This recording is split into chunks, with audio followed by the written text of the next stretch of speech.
I sat by my mother-in-law's deathbed, alone, while her own children abandoned her and never came to say goodbye. After she passed, the nurse slipped a sealed letter and a cold brass key into my hand. Only after, her final whisper echoed. Names. Instructions. Then my phone began to buzz. Can you imagine holding the hand of your dying mother-in-law, knowing her kids should be there, only to get thumbs-up emojis in response? Because that's exactly where my story begins, and believe me, it only gets darker before the light breaks through. The heart monitor in room 221 at St. Luke's was trying its best to be a comforting metronome until it skipped. Just once. Then it dragged. And I knew. Oh God, I knew what was coming, but I just couldn't bring myself to admit it. I was 36 back then, driving a beer truck for Midstate Beverage out of Hartford. Just a beer truck guy, my wife used to say. And yet, I was the only one sitting in that hospital room, watching Lucille Hartman, my mother-in-law, slip away. The air reeked of antiseptic, mixed with that sweet, metallic decay you never forget once it hits your nose. That smell that just screams, this is the end. A muted baseball game flickered on the wall-mounted TV, players moving like ghosts in a silent loop. I kept my eyes glued to it because looking at the clock felt even worse. Nurse Carla Ruiz would pop her head in every hour, a quiet, concerned whisper offering coffee or something from the vending machine. I kept telling her I was fine, a lie she didn't believe, but kindly stopped pushing. She could see what I was doing, waiting. Not for Lucille to pass, but for her own daughter and son to finally show up. They didn't. I'd called Avery 9 times that day, leaving voicemails, texts. Tyler too. 5 calls to him. Both of them picked up once, each time. In a meeting, they'd say, but we'll head over soon. Then, nothing. Just those infuriating, sterile thumbs-up emojis, like we were confirming brunch plans. I swear, if I'd gotten one more cartoon hand from either of them, I might have thrown my phone right through the nurse's station window. Lucille hadn't spoken in over a day, just shallow, fluttery breaths. But then, right when I was rambling on, trying to fill the terrifying silence with something dumb about her neighbor's dog finally stopping its barking at the mailman, she reached out. Her hand shot out, grabbing my wrist with a surprising strength, like she was 50 years younger. They think I don't know, she whispered, her voice thin but sharp, piercing the quiet. My heart hammered against my ribs. I leaned in, asking, what do you mean, Lucille? She shook her head. Don't press the call button. Her eyes, suddenly clearer than they'd been in days, locked onto mine. Avery and Tyler aren't coming. They weren't coming yesterday either. Her grip tightened on my wrist. There's a key for you. Storage unit, Route 5, Unit 193. Martin Feld. Only after. Only after what? I pressed, but she didn't answer. She just stared at me, like she was memorizing my face. Then, promise me. I nodded, my throat tight. Yeah, okay. I promise. Because when a dying woman asks you for something like that, you don't argue. You don't ask for clarification. You just say yes and pray you'll figure it out later. Nurse Carla walked in just as the monitor's beep stretched into that long, flat line that never ends. I didn't move. Didn't blink. I just let Lucille's hand slide out of mine, as if she was the one letting go of me. Carla quietly turned off the machines. She didn't say, I'm sorry, or anything soft like that. She just walked over, handed me a sealed envelope with my name in Lucille's sharp, careful handwriting, and said, she was lucky to have you. I couldn't trust myself to speak. Anything I said would have come out wrong. Too angry. Too raw. I shoved the envelope into my jacket pocket and walked out like I had somewhere urgent to be.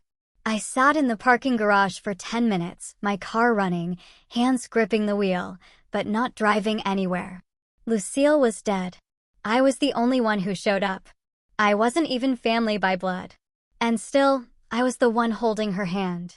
I kept staring at the elevator entrance, wondering if Avery would even ask how her mom died, or if her first question would be about whether I remembered to pick up the dry cleaning for her client dinner. I stepped inside my own house, dropped my keys in the dish, and sat at the kitchen table without turning on the light. Just the dim, under-cabinet glow Avery liked for mood. Lucille's envelope felt stiff in my hand, its edges sharp, like it didn't belong in our pristine, curated house. The brass key clinked out first, clean, cold, heavier than I expected. It had a little tag attached with Lockbox RT5 US 193 in Lucille's neat, block letters. The letter itself was short, no fluff, straight to the point. Like Lucille herself. She wrote that she'd seen who her kids were, not in one moment, but over time. They chose themselves, she wrote, and left me to manage my own decline. I read that line 3 times. Then came the real punch. I kept records. Facts. Shut mouths. That sounded exactly like Lucille, only colder than I'd ever heard her get, even on her worst days. She told me to trust Martin Feld, and to trust myself more. That part didn't hit right. It felt like she was talking to someone else. I wasn't the guy people trusted with final wishes and storage units. I was the guy who hauled pallets of IPAs and got made fun of at family dinners for not wearing a tie. I put the letter down and stared at the fridge, its glossy white paneling that Avery picked out because it photographed clean. I heard her heels before I saw her. Sharp, staccato clicks up the walkway and through the door. She came in around midnight, still in her work clothes, looking like an ad for her own design firm. She kissed my cheek like it was protocol and dropped her purse on the counter like she lived somewhere else entirely. "How's Mom?" she asked, without sitting, already reaching for a LaCroix. "She passed at 4:18, I said. No build-up, no soft landing, just the truth. Avery froze with the fridge door open, the cold air humming against her legs. "God, the timing," she muttered, like Lucille had been inconsiderate for dying midweek. I waited. For something. A tear. A sigh. A second question. Instead, she turned and said, "We have Mercer Lang coming for a design pitch Friday, so I need you to handle the hospital paperwork. Just get whatever they need. I can't cancel this one." She immediately started talking about a backsplash tile she found in Soho, like we hadn't just lost the one person in her life who still called her baby and meant it. I kept my mouth shut. The envelope and the key stayed folded in my jacket pocket. She didn't ask. I didn't offer. She went upstairs before 1 a.m. I stayed down, reading the letter again under that soft yellow kitchen light. One line stuck harder than the others. They never asked who I was. Only what I had. That sank in deep. I'd watched Lucille spend holidays waiting for a text back. Listened to her make excuses for her own daughter when Avery wouldn't show up for a chemo appointment. And still, Lucille didn't go bitter. She went precise. Quiet. But deliberate. I thought about how she taught me to make her chicken cutlets. Real thin, pan-fried, not oven-baked. She'd said Avery always hated cooking, always hated the smell of grease in her clothes. So Lucille showed me instead.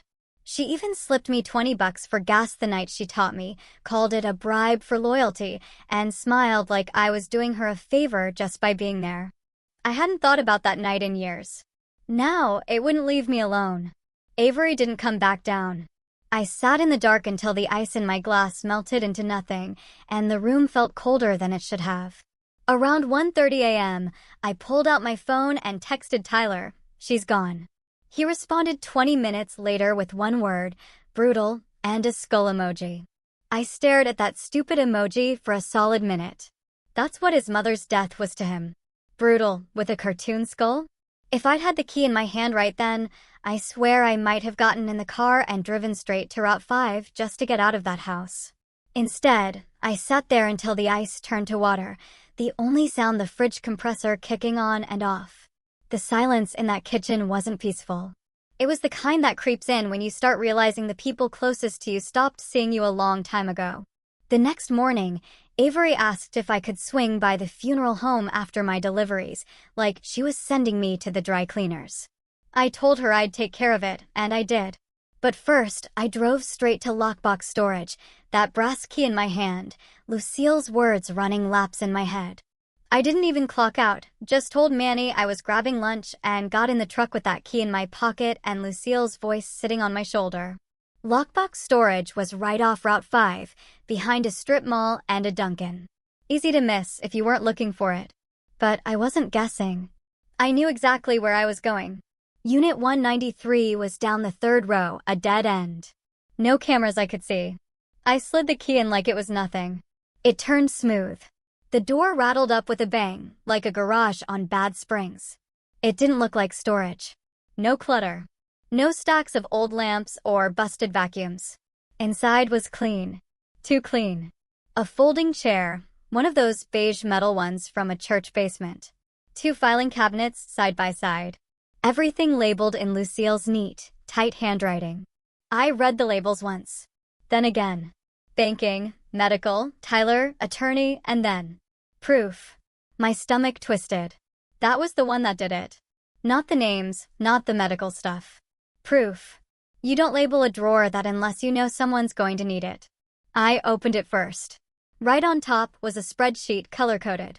Rows of payments Lucille had made on behalf of Avery and Tyler. Hospital bills, loan payments, even groceries. Every single one marked promised reimbursement. Almost none of them fulfilled. I flipped through printed bank statements, emails, Venmo screenshots. Tyler's tone went from, "I got you next week," to "I thought I paid that," to just nothing. One email had him writing "my bad" after Lucille reminded him again about the 22 grand she'd fronted for his dealership float. Another folder was all about Avery. Instagram prints. Beautiful lighting. Perfect table settings. Captions about family first, with Lucille nowhere in the pictures. Then texts.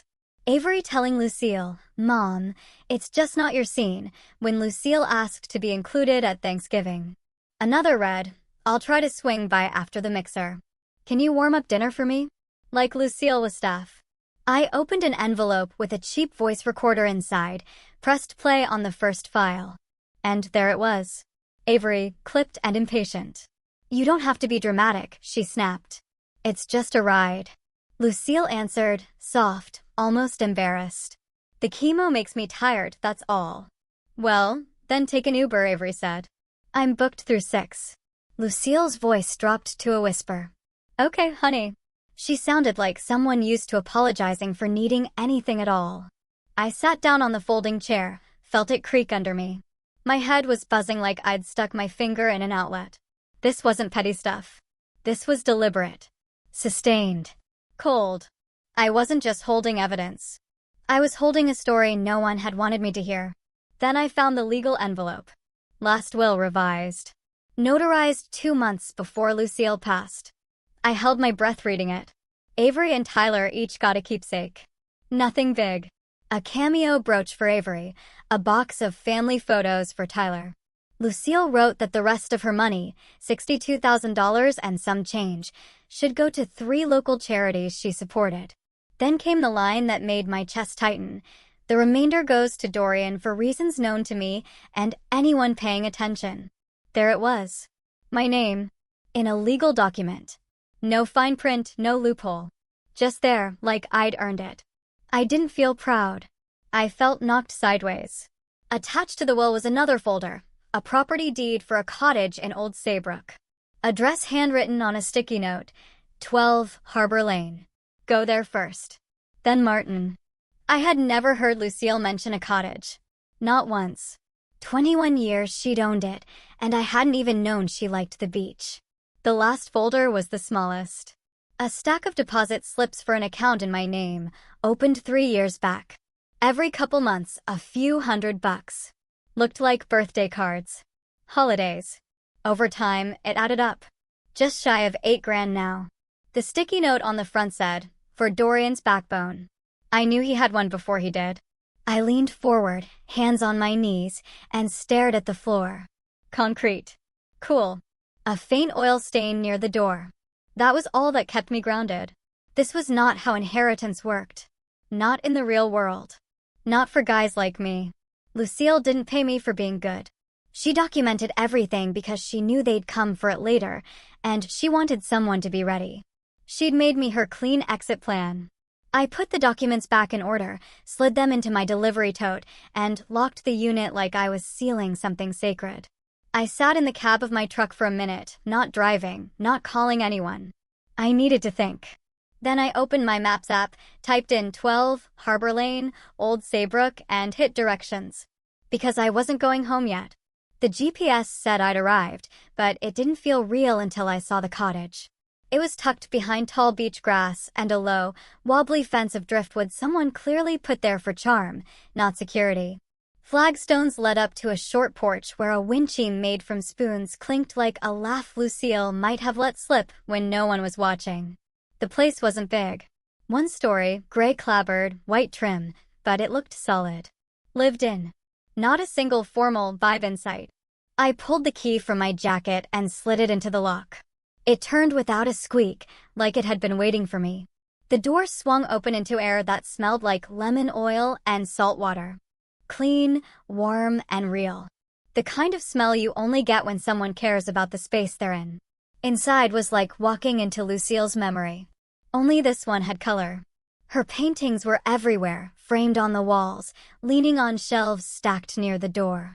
Boats, mostly. Big sky scenes. Late daylight. One of a little girl in a red jacket standing on a dock with her back turned. I stared at that one for a long time. I didn't recognize the girl. Maybe no one did. Maybe that was the point. On the kitchen table was another envelope. This one thicker. My name was written in the same all-caps block letters as before. I sat down to open it, hands still rough with road dust and nerves. The letter inside had more heart than the first one. More fire, too. Lucille didn't waste space with grief or apologies. She got right to it. She said Avery would say I manipulated her. That Tyler would throw around threats and legal jargon like candy at a parade. They'll say you isolated me, she wrote. But they were gone before you ever sat down in that hospital chair. She'd attached a letter from Dr. Ingrid Shue, a capacity evaluator neuropsych, dated 6 weeks before she passed. It spelled out that she had full cognitive capacity, no signs of coercion or delusion, and had made her decisions with deliberate independence. Lucille had clearly planned every inch of this, like she knew exactly what fight was coming. Further down the letter, she told me this cottage wasn't just hers. It was her. Her before the treatments, before the guilt, before being someone else's job to handle. This place reminded me I existed, she wrote. Use it for company, not hiding. That line got to me. I walked through the place slowly, like if I moved too fast, I'd break something. Every room was warm, simple, full of little signs that someone had loved being there. No high-end appliances, no designer tile, just cast iron pans, a sun-faded quilt, and stacks of sketchbooks near every chair. The bedroom closet held one thing that stopped me flat. A garment bag. I pulled it out, unzipped it halfway, and saw a navy blazer hanging perfectly on the hanger. No plastic wrap, just fabric and weight. My size. No tag. Inside the lining was a note, pinned to the seam with a safety pin. Wear this to the reading. Armor isn't only for soldiers. I sat on the bed and held the blazer like it might speak. Then I stood up, slipped it on, and stared at myself in the full-length mirror across the room. It wasn't tailored, but it didn't have to be. It fit well enough to feel like a version of me I hadn't met yet. Not the guy Avery rolled her eyes at during dinner parties. Not the afterthought. I looked like someone who didn't duck out of hard things, even if I still wanted to. I went out to the porch and called Martin Feld. He answered on the second ring, like he'd been waiting. "This is Dorian Hartman," I said, my voice steadier than I felt. "Lucille said to call you." "She told me you would," he said. "Come tomorrow at 2:30. Bring the documents. And bring any courage you've got left." I didn't know whether to laugh or throw up, but I said, "I'll be there," and hung up. The sun was dropping low when I wandered into the backyard. The lawn was mostly sand and patchy grass, but along the fence line was a half-built raised bed, rebar sticking up like arms halfway through a job. A stake stood in the center with a packet of marigold seeds rubber-banded to the top. She'd planned to plant them. Or planned for me to finish it. Maybe both. Inside, there was a little desk tucked against the wall near a window with peeling trim. A legal pad sat in the center, still open. A pen. I didn't plan to write anything, but I found myself sitting down, staring at the empty lines. And then I wrote, in big block letters like hers, "I will not be ashamed for showing up." I underlined it twice. Then I closed the notepad, hung the blazer by the front door, and turned out the lights. Martin Feld's office sat on the second floor above a bait shop, a brick building with narrow windows looking out over the harbor. Inside smelled like old wood polish and paper. Framed photos of schooners lined the walls. A quiet message: "I've been here a long time, and I don't scare easy." He stood as soon as I walked in, hand extended, firm grip, eyes sharp but not unfriendly. He glanced at the blazer and gave me a nod, like we both understood what it was. "Armor. Take a seat, Dorian," he said, pointing to the chair opposite his desk. I laid Lucille's documents down in a neat stack and sat. My hand stayed flat on my thighs to keep from fidgeting. Martin leaned back, eyes flicking to the door like he already knew what kind of entrance was coming. Avery blew in 10 minutes late, clicking heels on hardwood like a performance. Perfect hair, fresh makeup, a cream-colored blazer and pants set that probably cost more than my whole truck. She didn't look at me right away, just dropped her purse, smoothed her lapel, and sat across the table like she'd been summoned for a deposition she thought she'd win. Tyler came in right behind her, all puffed up. Collar popped on his navy polo, fake smile already plastered on. He gripped Martin's hand too hard, like he was closing a deal. "Good to finally meet," he said, his voice bright, but his eyes kept darting to the folder in front of Martin, like he was checking the score before kickoff. Martin didn't bother with pleasantries. "We're here to read the will of Lucille Hartman," he said.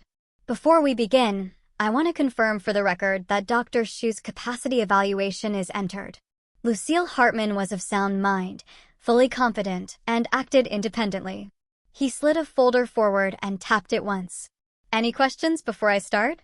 Avery crossed her arms. "I'm sure we'll have some later." Tyler smirked. "Let's get on with it." Martin reached for a small speaker on the corner of his desk and rolled it forward like a desk ornament. "You'll hear some of this from me, but most from Lucille herself." He hit play. Her voice filled the room, calm, measured, unhurried. She listed her small keepsakes first, sounding almost apologetic. "To my daughter, Avery, I leave my charm bracelet and my regret." She paused long enough for the words to sting. "To my son, Tyler, I leave a box of photos, and my hope you'll look at them." Avery's chin tilted upward, but her jaw tightened. Tyler shifted in his chair, eyes narrowing like someone had thrown cold water on him. Martin continued reading. "The remainder of the estate," he paused, "will be detailed shortly." Lucille's recording went on. She explained, in plain words, what was hers, what she'd put aside, and what she was doing with it. No legal jargon, just Lucille, making herself heard in a room where she wasn't alive to sit. Martin looked up. "For clarity, the West Hartford property is, and always has been, titled in Lucille Hartman's name. There is no joint tenancy with right of survivorship. You have been living there under her ownership." Tyler shot to his feet, palm flat on the desk. "That's not true." "She told me." Martin raised a single finger. "Sit down, Mr. Hartman. It is true, and the deed is here." He tapped the document. Tyler sat slowly, eyes flicking to his sister like he'd lost his footing. Avery finally turned to me, eyes cold. "He manipulated her," she said, voice sharp as glass. "He had access. He isolated her." I didn't move. Martin reached forward and hit play on another file. Avery's voice came through, recorded clean. "We'll talk after my pitch," she said. Lucille's voice small. "I'm too tired to drive, honey." Then nothing. The silence in the room after the audio stopped felt like a dropped curtain. "Context." Tyler barked. "You're cherry-picking." Martin didn't flinch. He opened a binder and slid out bank logs. "Context." His voice stayed cool. "Here's context." He laid down the printouts. "A transfer of $22,500 to your dealership. Labeled vendor float. A sticky note from Lucille. Repay in 6 months. 15 months later, an email from you. My bad. And no repayment since." Tyler's face flushed red, his hands curling into fists on his knees. "That was temporary." "It was theft," Martin said flatly, "and documented." Then Martin opened another folder I hadn't seen him touch. He slid color copies across the desk. "Mrs. Cole," he said, using her former married name. "Payments to Ethan Cole. Notes, consult, Property Scout, and this one, Mother's Place Prep. My ears rang. Ethan Cole, my softball buddy, the guy who'd helped me move furniture? I stared at the printouts. Felt my stomach drop. Martin kept talking, but I barely heard him. I didn't need his quiet explanation. It was clear. Avery and Ethan had been planning to move on Lucille's assets once she was settled, whatever that was code for. They'd been lining up the shot before the game even started. Avery reached for the copies. This is a gross misrepresentation. Martin put a hand down lightly. Not a threat, just a line. You can take a picture. You can take it to your attorney. But you will not take the originals. Tyler's voice went low. Ugly. We're taking you to court. All of this, every single bit, is undue influence. Avery added, you isolated her. You coerced her. This won't stand. We'll see you in front of a judge. Martin clasped his hands, eyes on them like he'd been waiting for this moment. If you file, all of it goes public, he said. Every text, every email, every audio recording, every medical letter confirming capacity. He let the words hang. Your call. Just know the cost. Avery's mouth opened, then closed. Tyler stared at the desk like it had insulted him. Neither spoke. Martin didn't push. He just sat steady, like a man who had time. I felt the blazer on my shoulders. Heavy but steady. For the first time since Lucille's hospital room, I didn't feel like I was waiting for someone to show up. I was already here. 3 days after the reading, I opened my front door and found a man in a windbreaker holding a thick envelope with my name across the front in heavy black ink. He didn't even ask who I was. Just handed it over like it weighed nothing and said, I'm sorry, man.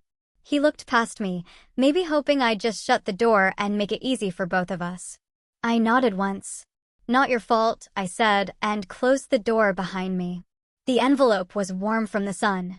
I didn't open it for 10 minutes. I sat on the couch with it across my knees like a hot plate, just staring at the corners until I felt like I was stalling for no one but myself. The suit was 20 pages long and read like a story I'd never lived. They said I'd willfully and deliberately isolated Lucille Hartman, coerced her into significant changes in estate planning, and exerted financial pressure for personal gain. That last line would have been hilarious if it didn't have my damn name under it in bold. I skimmed faster as my stomach churned. Everything Martin had warned me about. There it was in legalese. Accusations dressed up like facts. Evidence twisted into suggestion. Every time I'd picked up a prescription or sat through a doctor's visit now painted like strategy, like I'd been working some long con instead of just showing up. Avery started calling that night.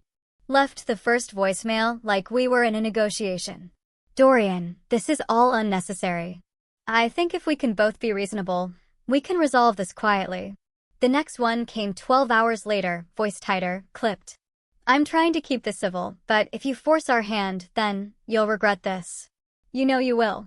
Tyler didn't bother with words. Just texted skull emojis and the word thief like he was 12. I didn't respond to either of them. I didn't have the bandwidth. I went to work the next morning, tried to focus on invoices and delivery routes, but I missed a turn on the way to a convenience store and backed into a steel post unloading crates. Nate, my boss, pulled me aside in the warehouse after I clocked out and said, Dorian, man, maybe take the rest of the month. Figure your life out a bit. He wasn't wrong. He wasn't cruel about it either. I shook his hand, promised to stay in touch, and walked out of there with my last check in one hand and nothing else in the other. That weekend, I packed the basics: work boots, clothes, loose papers, letters, the will, the deed. And I drove to Old Saybrook for good. No plan, no announcements, just a quiet move away from the version of myself that kept waiting for people to change. I'd barely unpacked when the Hartford Chronicle ran a piece titled Family Feud. Designer sues son-in-law over will. The photo was of Avery, smiling in a navy dress. Not me. I didn't even get a bad picture. I got a name in the headline and a whole lot of strangers' opinions. I read the comments until I wanted to throw my phone across the room. Half of them assumed I was some broke moocher who married in for a payday. One guy called me a gold digger with stubble. I stopped reading after that. People love messes they don't have to clean. The cottage was quiet in the best way. No ticking clocks, No one asking if I could run to the store or resend a file. I found Lucille's journals in a canvas bin in the linen closet. Dozens of them. Cheap, spiral-bound notebooks with color-coded stickers on the sides. She didn't write poetry or long essays. Just little things. Tuesday, light bulb above sink went out. Dorian fixed it. I didn't have to ask twice. Coffee with Rose. She said my hair looked nice. I said it was a wig. We laughed. Dinner. Chicken cutlets. I still miss hearing thank you. Those entries knocked something loose in me. The ones that hit the hardest weren't about what she'd lost. They were about what she'd noticed and kept to herself. In one of the sketchbooks tucked between the journals, I found a diagram that looked like a puzzle. A drawing of the backyard, arrows from the old shed to a spot-marked studio, another to a square labeled tea table, then to tools, then neighbors with nothing to do. Lucille had drawn a place before she ever said it out loud. I started picturing it. Not big or fancy, just a place where older folks who got overlooked could come and fix things, or break them, or just sit with a cup of weak coffee and be remembered. That night, I stood at the edge of the backyard with a flashlight and looked at the frame she'd started for that raised bed. I thought about everything she'd put in motion before she died, quietly, without fanfare. I decided right. Then, if I made it through court without losing everything, I'd build it. I'd call it Lucille's Workshop. No slogan, no membership forms, just a long table, a pot of coffee, and maybe a bulletin board where people could tack up birthdays and photos and names they didn't want to forget. Ethan messaged me sometime after midnight. His name lit up my screen like a mistake. Man, it's not what it looks like. That's what he wrote. No apology, just a hedge. I didn't respond. Didn't even let the read receipt go through, because it looked like betrayal and that was enough to cover most of it. The next morning, Martin called. His voice was calm as ever. First hearing's been scheduled, he said. New London, 2 weeks. Don't be late. I'll be there, I said.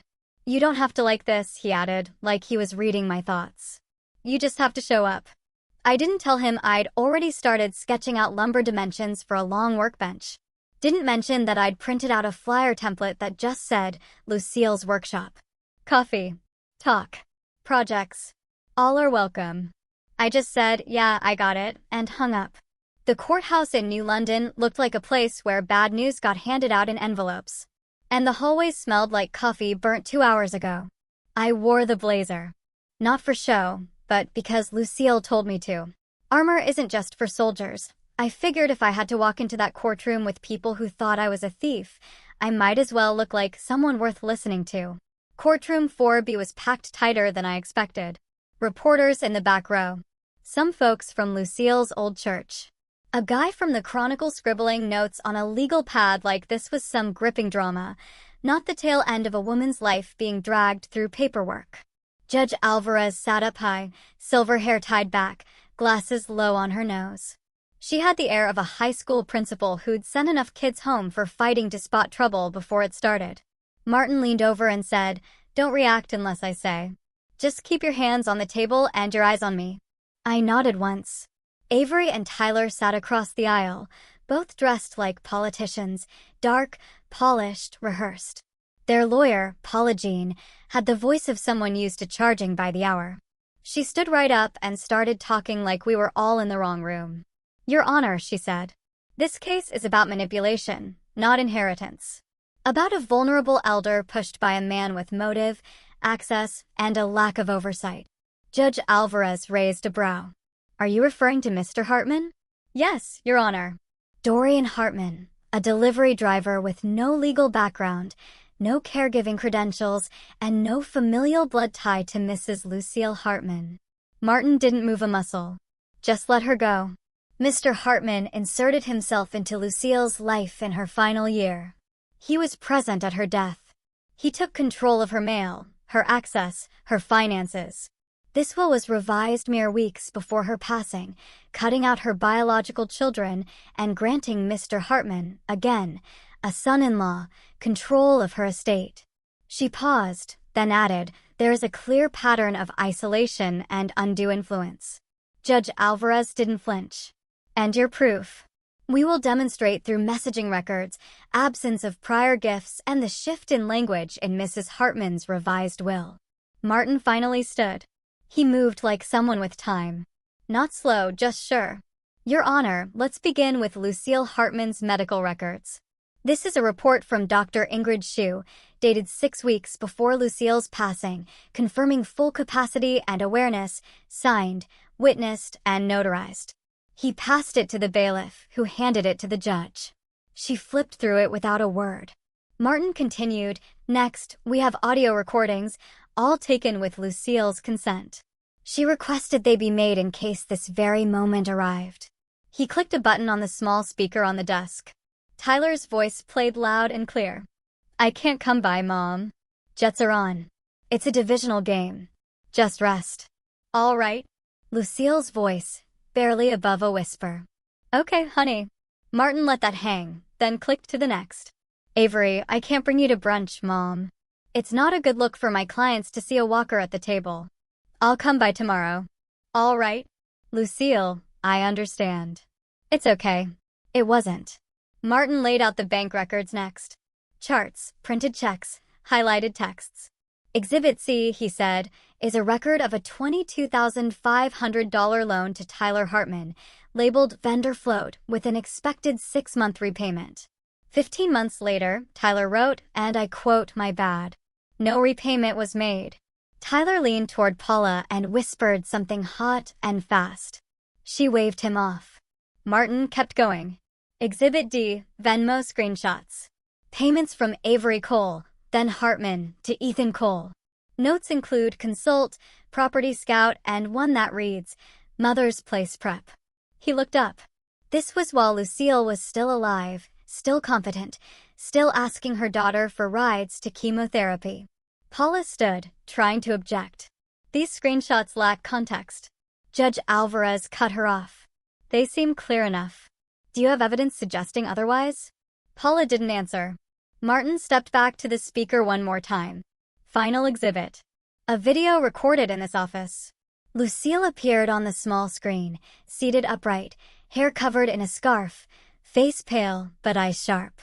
"If anyone's watching this," she said, "it means I'm gone, and they're trying to undo what I chose." She looked directly into the lens. "Dorian didn't want my money. He wanted me to matter. My children wanted me to disappear when I was inconvenient. So I made choices. If they're angry, they can be angry. But I hope they're also quiet enough to hear the truth." The courtroom went dead silent. No throat clears, no paper rustling, just that kind of stillness people get when there's nothing left to pretend about. Judge Alvarez sat for a beat, then looked down at her notes. "Miss Jean, 2 questions." Paula stood straighter. "Yes, Your Honor." "Was Lucille Hartman legally declared incompetent at any time?" "No, Your Honor." "Do you have any signed, dated documents stating Mr. Hartman coerced her?" "No, Your Honor." "Then I'll be brief." She looked up, glasses sliding down just slightly. "This court finds the will valid. Capacity was sound. No evidence of coercion or undue influence. Mr. Hartman acted within his legal rights. If there were a section in probate law for filial cowardice, I might add it. But there isn't." She banged the gavel once. "We're done here." Outside the courtroom, cameras clicked like locusts. Tyler brushed past me on the sidewalk and hissed, "You snake. You ruined us." Avery, standing near a reporter, said loud enough for the microphones, he weaponized grief. That's what he did. I didn't look at either of them. I walked to my truck, started the engine, and didn't exhale until I was out of downtown. The next morning, I filed for divorce. Martin had already structured the inheritance as separate property in Lucille's language, clean, untouchable. Avery's lawyer tried to puff his chest, said we could negotiate terms. That stopped cold when Martin offered to enter the voicemail transcripts as evidence. Ethan sent me a long text, something about boundaries and mixed signals and the pressure of proximity. I blocked him without answering. I wasn't looking for explanations anymore. Some words just meant what they meant. Betrayal doesn't come with clarifiers. I spent the cold months with a hammer in one hand and Lucille's sketch pad in the other. The cottage stayed quiet, heat humming low through the baseboards, and I worked out back in the shed with fingerless gloves and a propane heater buzzing like a jet engine. It wasn't fancy. I wasn't trying to impress anybody. I cleared the space, patched the roof, and added shelves out of scrap wood from the dump pile behind the hardware store. I built one long workbench from old cedar planks and leveled it with coins under the legs, like Lucille used to do when a table rocked. I mounted a pegboard, hung up hammers, screwdrivers, and a level with no bubble in it. I bought a coffee urn at a church rummage sale for $5 and set up a corner with mismatched mugs and a tin of sugar that clumped in the cold. I found 6 folding chairs at Goodwill and scrubbed the rust off the hinges until they stopped squealing. Then I stuck a handwritten sign at the edge of the road with roofing nails, Lucille's Workshop. Coffee. Talk. Small projects. No hours, no prices, no promises. That first Saturday, I expected to spend it alone. Maybe sand a picture frame or fix the broken handle on the back gate just to keep my hands busy. But around 9:30, an old red pickup pulled up slow. Out stepped Walt Briggs, 71, gray beard to his chest and hands like twisted rope. "Heard you could use another set of calluses," he said, holding a toolbox older than I was. 20 minutes later, Mabel Esposito knocked, holding a cracked wooden tray and a sleeve of sugar cookies. She told me she'd been a cafeteria lady for 34 years and missed the noise of people. Gene came last. He didn't say much, just nodded once, walked in and sat near the window with a busted stool and a sanding block, like it was already his. We spent 3 hours fixing a wobbly chair someone had left out by the post office. Drank weak coffee, talked about nothing that made the news. Mabel told a story about a 4th grader who tried to trade a lunch tray for her car keys. Walt taught me how to splice 2 kinds of rope and joked that a good knot could outlive a bad man. Gene didn't talk, but he laughed once when Walt tripped over the extension cord, and that counted for something. When Mabel left, she hugged me tight and said, "I haven't used my hands all winter." That stuck with me harder than I expected. The next Saturday, 5 people came. The one after that, 8. By April, we had 12 regulars. Some brought tools, some brought chairs. Most brought stories and things that needed fixing. Lamps, broken frames, an old jewelry box with a busted hinge. People brought what they had.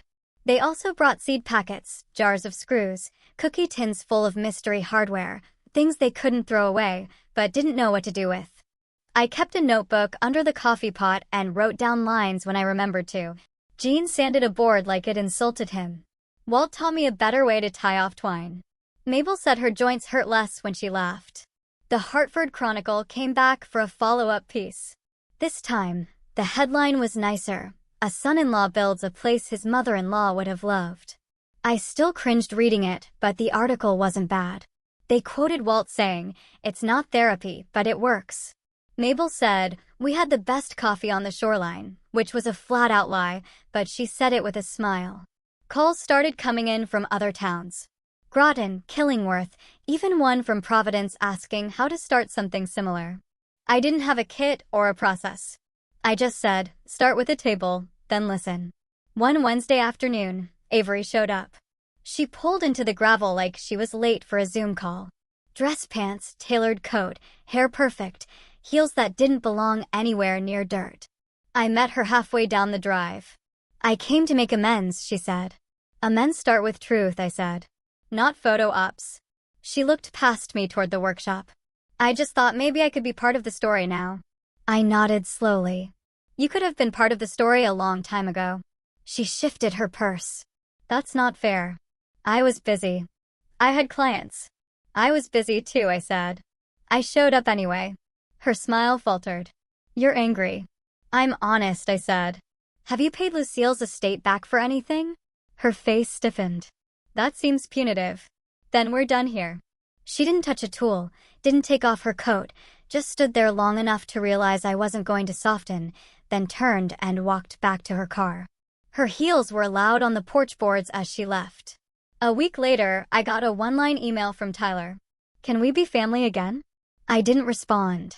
Not out of spite. Not to make a point. I wasn't keeping score anymore. I was keeping promises. Around that same time, a woman named Claire knocked on the workshop door during cleanup. Said she was a social worker from Middletown. She'd read about us and asked if she could volunteer 2 afternoons a week. I asked, "You know we don't pay, right?" She smiled and said, "Good. I don't like paperwork anyway." We stuck a post-it on the wall that said, "Claire, coordinator," and got back to work. The morning of the memorial, I woke up before the sun, pulled on the same navy blazer Lucille left me, and set up folding chairs across the lawn like we were preparing for a backyard wedding. Claire brought lemonade and a big tin of oatmeal cookies. Walt showed up with his grandson and a 6-pack of ginger ale. Mabel wore a sun hat decorated with clothespins. Said it made her feel artsy. Jean arrived early and wiped down every bench with lemon oil before I could even ask. By noon, we had almost 90 people scattered across the yard, front to back. Some brought flowers, some brought tools. A few just came with a quiet presence, like they didn't need to say anything. They just needed to be there. I stood at the front of the shed with my hands in my pockets, watching the crowd settle into their seats. A few folks nodded at me like I should say something. I'm not a speech guy. Never was. But I cleared my throat and stepped forward anyway. "I don't have a fancy story," I said. "I just want to say Lucille didn't want to be remembered for dying. She wanted to be seen while she was still alive." People shifted in their seats. Eyes up. I looked out at them, then down at my hands. "Seeing people is work," I said. "It's not a sentiment. It's not a like button. It's showing up when it's not convenient. It's remembering how someone takes their coffee. It's asking how they're feeling and listening to the whole answer." Nobody clapped, which was good. I didn't want applause. I wanted the silence that meant they understood. Afterward, a professor from UConn named Dr. Patel came up to me in khakis and sneakers, holding a notebook. "What you're doing here," he said, "it matches everything our research keeps missing. This is what people need. Somewhere they can feel useful, not managed." He asked if I'd speak at a community health conference in the fall. I told him I wasn't much of a speaker. He smiled and said, "You just proved otherwise." I didn't promise him anything, but I didn't say no either. Toward the end of the afternoon, Walt's grandson tugged at my sleeve and handed me a crayon drawing on construction paper. It showed the workshop wide and bright with people sitting at a long table. Across the top, in big, crooked letters, it said, "Mr. Dorian's House of Fixing." I laughed. "You know, that's better than what I had," I told him. He grinned like he'd just renamed a planet. Then I saw someone standing at the edge of the crowd. Tyler. He looked thinner than I remembered. Hair longer, shoulders smaller. He held an old metal toolbox like it weighed more than it should have. He didn't say much. Just walked up to me and asked, "You need help painting that bench?" I didn't answer right away. I just looked at the toolbox, then at him, and nodded. "Yeah, that'd be good." We painted in silence for a long time. I handed him a brush.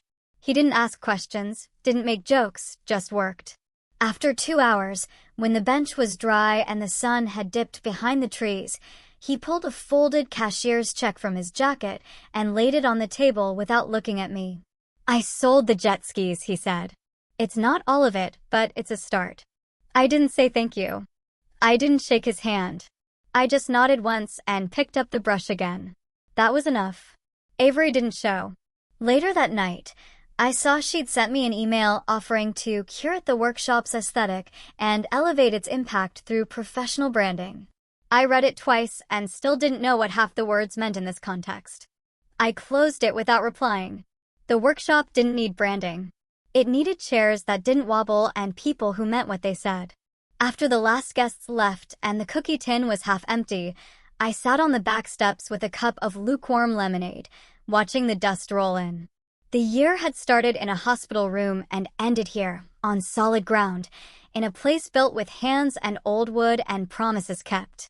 Claire came out with her jacket on and said, "Gratin's ready." Community Center asked if we could come by next week, maybe talk about setting up a workshop there. I smiled, sipped my drink. "We'll bring coffee. Extra screws. Whatever we've got."